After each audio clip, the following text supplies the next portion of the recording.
If you guys are wondering why my room looks like a strip club right now, I got some LED lights.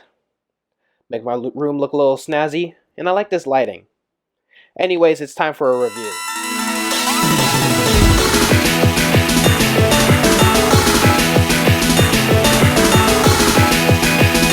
What's going on, guys? DeAndreOx7 here, and today we're going to be discussing Pokemon Journeys Episode 27, The Legend of Heroes, Leon's Greatest Battle. I think that's what the episode was called. I just read the episode title so I wouldn't mess up, and I'm already messing it up. But anyways, let me apologize by why this video isn't out.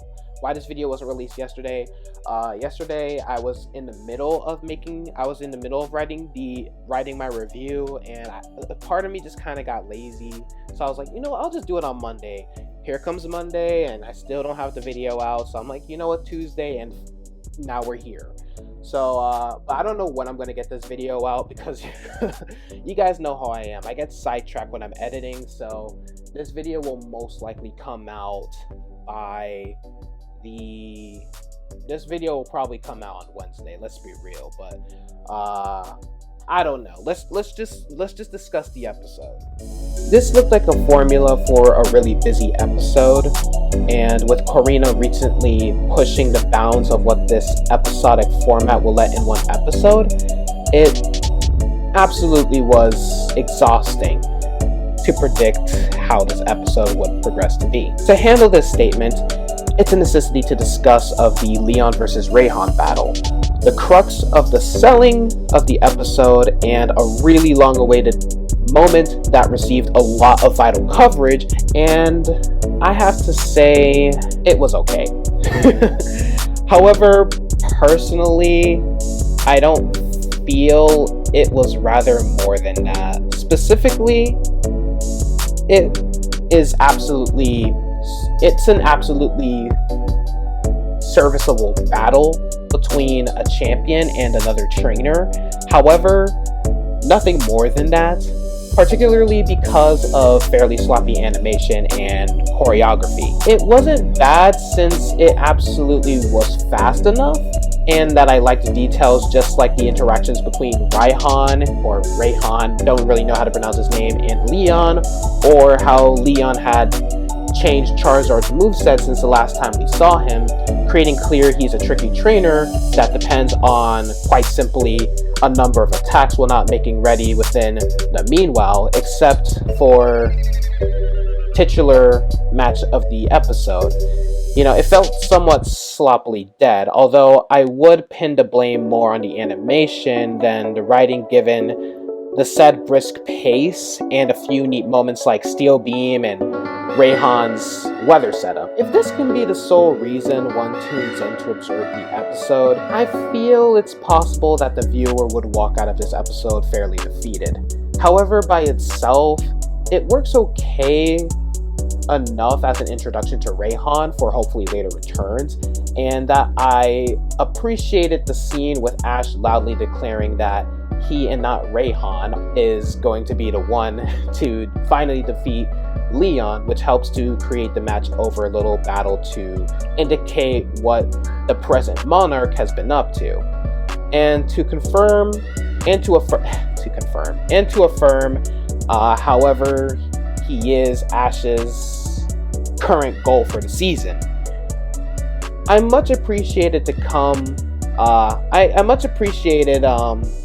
for Go conjointly allowing Farfetch'd to come along and even watch the World Coronation Series match with him, which is something that helps mitigating the ineluctable issue of catching numerous Pokemon promptly. With the primary part of the episode closed, the other major setup piece happened right after, with the first meeting with Sonia and our first true dive into the legend of the Darkest Day. In terms of adaptation, on the far side, Sonia's new fascination for Pokemon ears to humorous extent, her lack of Yamper, and moving the hero sculpture from Motostoke to Winden. The complete setup was fairly trustworthy to the endgame retelling of the Darkest Day.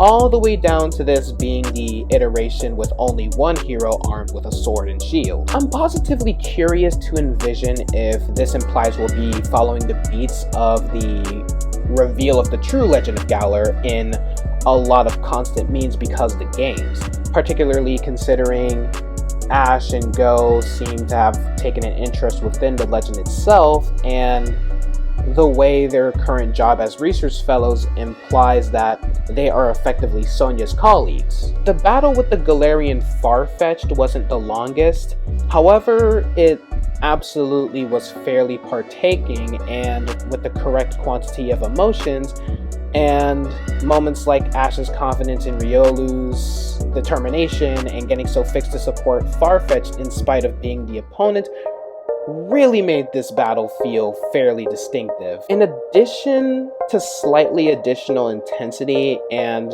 a better sense of involvement, I really feel that this battle was the true highlight of the episode instead of the titular one, and it managed to both, with success, offer Riolu his first true win during a battle and earn Ash's fourth capture of the series.